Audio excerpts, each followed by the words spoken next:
This is going to be a pretty fast demonstration of how to engrave using the Fusion 360 app. I expect that you should be ready to hit the pause button in case you get too far ahead of you.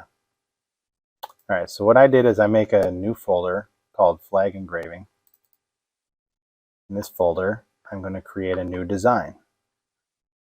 I'll just save this in here right now. It's my untitled. When you open it up, it always has, whenever you open Fusion 360, it always has a untitled version that comes up because it's assuming you want to start a new project. So we'll save that in our new folder that we created here. I'll call it Flag Engraving. You can call it whatever you like. Now, the first step is to create the drawing. Just simply create sketch. We're going to pick a plane. So you've got 3 different planes: your left and right face, your front and back face, and your top and bottom face. Technically, this will be your top, this would be your left, and this would be your front. We're going to do the top face. This is typically the plane that I'll select when creating most geometries. I kind of try to build it the same as we're machining it, and on this part, your work coordinate is actually the center of the part. So we're going to create a square, but if you look up here, it says a 2-point rectangle from point to point. I actually want to make a rectangle that uses the center as my point, because that will snap my part to the center, and it makes sure that it's always square on all sides. So this flag, the body is 3, so I can just type this in 3, and then I'll hit the tab key to go over to the other one by 3, and then hit enter.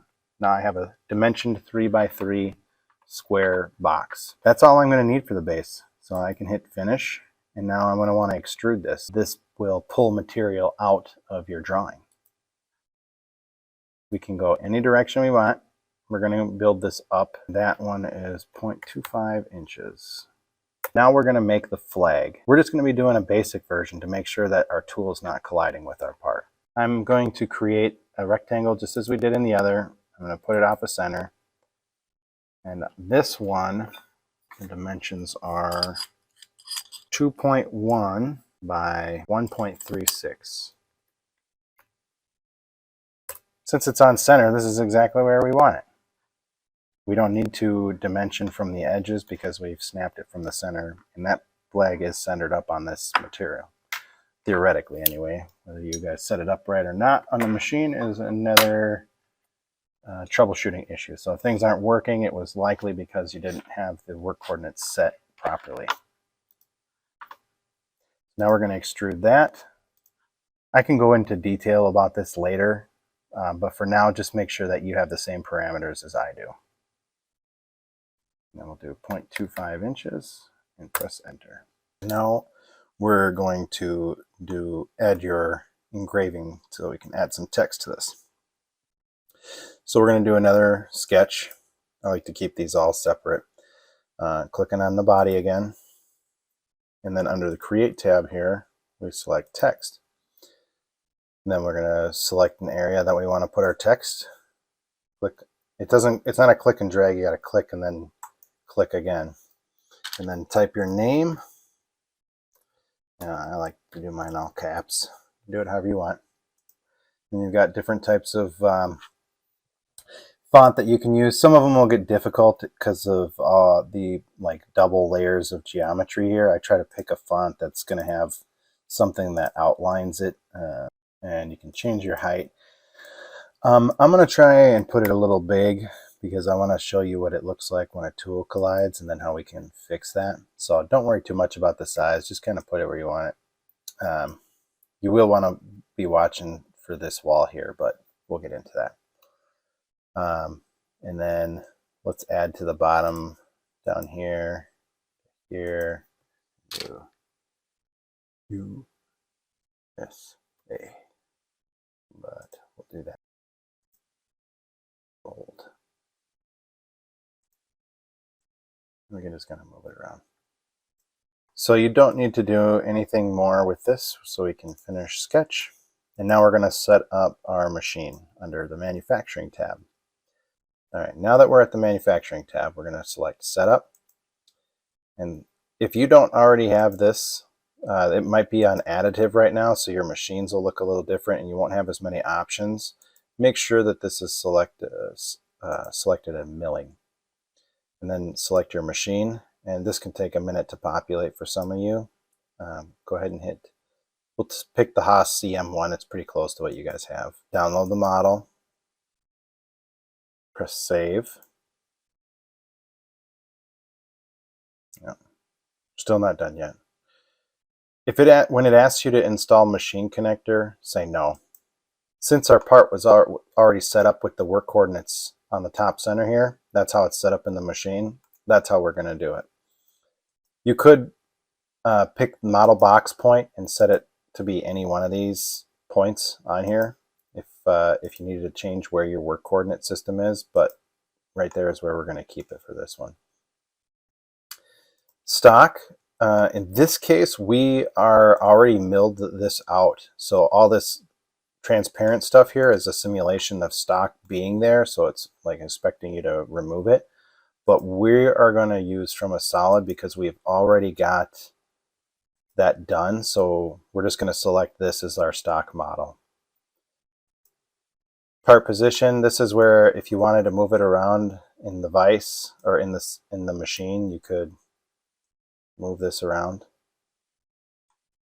put it more realistically to where your part actually is, and we'll squeeze a vise in there one of these days too.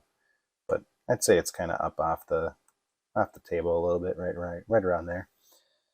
Or you can manually input all those as well. Program number. I guess you're going to use the last 4 of your phone number, so 6297 would be mine, and I'm going to call it engrave 7. You can call yours by yours. We're going to use the standard work offsets, and this one is set up to run for 56, so we'll change that to 56. Now we are going to create our tool path for the text that we made.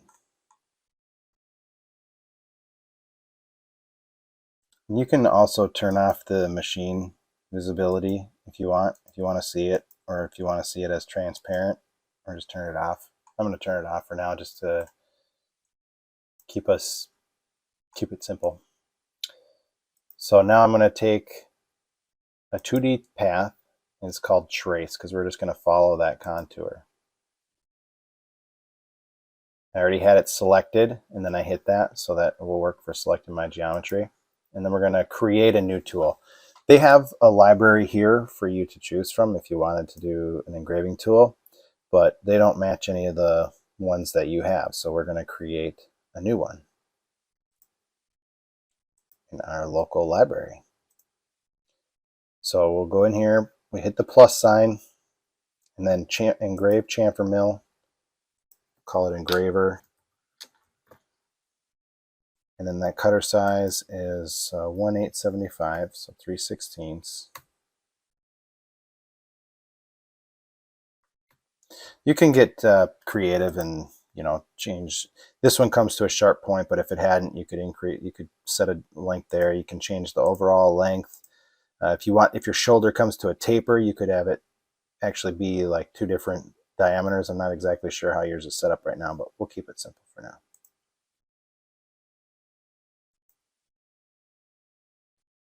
All right, so now here's where we set up our parameters for the engraver. I think you guys are running it at 6,000. And then how fast you want to run it. This is aluminum. I think 40 inches is okay. Again, I don't know what you have. And we'll set the ramp feed rate the same. And if you hover over things, you can get an idea of what it does. So if you just hang out for a second there, it'll explain what that feature is for. 40. In geometry, this is where we're going to select our curves. So select that text. We're just going to select one at a time. We're going to do the other one after because we want to be able to make sure that our retracts are good. I'm not sure if your defaults will be set up the same as mine for the retracts, but just try to get them set like this. For your passes, the only thing we need to worry about on here is doing a stock to leave. We actually need to tell it to go into the part. If you don't make an adjustment here, then it's not going to cut into the part. It'll just draw it on top. So we're going to tell it to go minus 5 thou. And then linking, make sure you get these same parameters as well. And press OK. And it'll go ahead and generate the toolpath. And you can see that it's gone into the part, kind of here, you can see it, but if you want to get a better look, we can go to simulate with machine, display your machine up here, or you can turn the display off. And you can turn the display of your tool paths on, so when you're doing this, it'll show it, or you can turn that off so that it doesn't show it. And as you look in, you can see that it's engraving. This is a real rough model. Yours will not look exactly like this, but this just kind of gives you an idea of what it's doing. And finally, we post the process, and your number is already saved in there. We've already got it commented. One thing too, if you want to know what folder it's outputting it to by default, it's right here. So you can go ahead and pick whatever folder you want, and then select folder, and it'll save. Hit post, and that'll save it to your file. You can open that code by clicking on the button here, and you can view your code. You can take and select all of the code, Control A, and I like to use NC Viewer. That's ncviewer.com. You can put all your code in here, select it, paste your code, and then plot, and it'll show you what your code is going to look like. You see it's recessed. Remember, our point of origin was above the flag, so it's going to look much deeper than it actually is. But if you want to see how deep it's going to go, you can do a digital readout, double click the position, and it'll tell you how deep it is. 255. You go back into here, in your design tab, you can do an inspection. You can measure from here to here. It'll tell you that's 0.25. So minus 0.255 puts you 5 thou in. So then we'll post that code and we'll be good to go.